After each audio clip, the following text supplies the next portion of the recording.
Hi friends, welcome back to my YouTube channel. સ્વાગત છે તમારું આજના ફ્રેશ નવા બ્લોગમાં.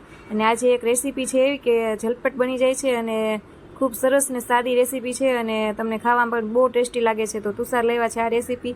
તો મેગી ભેળ છે એનું નામ. તો ચાલો આપણે બનાવીએ મેગી ભેળ.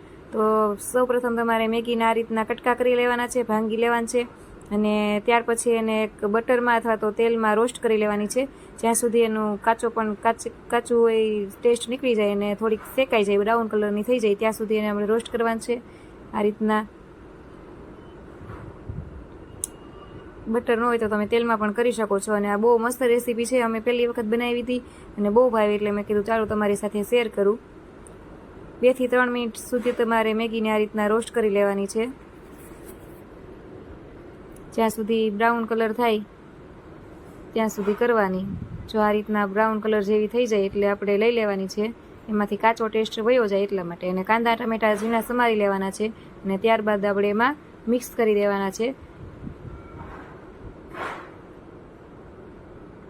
સાદી ભેળ બનાવે એના કરતાં એકવાર આ ભેળ જરૂરથી તમે ટ્રાય કરજો. ત્યારબાદ એમાં મેગી મસાલો જે આપણે આવે છે સાથે એ મેગી મસાલો નાખવાનો છે. મેં 2 મેગીના પેકેટ લીધા હતા એટલે 2 મેગી મસાલા હું તુષારામાં એડ કરે છે. મમરાની ભેળ તમે ખાતા જશો, પણ એકવાર આ ભેળ તમે બનાવી જોજો મિત્રો. બહુ સરસ મજાની ટેસ્ટી બની હતી અને વળી એકદમ ઝડપથી બની જાય, એટલે સમય પણ ઓછો હોય તો આપણે આ મેગી ભેળ બનાવે તો બહુ સારી વળે.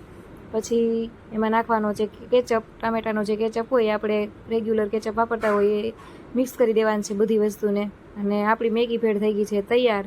તો હવે આપણને તુષાર ખાઈને કહેશે કેવી બનાવી છે.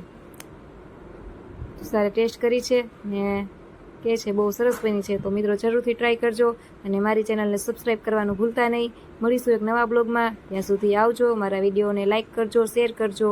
આવજો, બાય, ટેક કેર.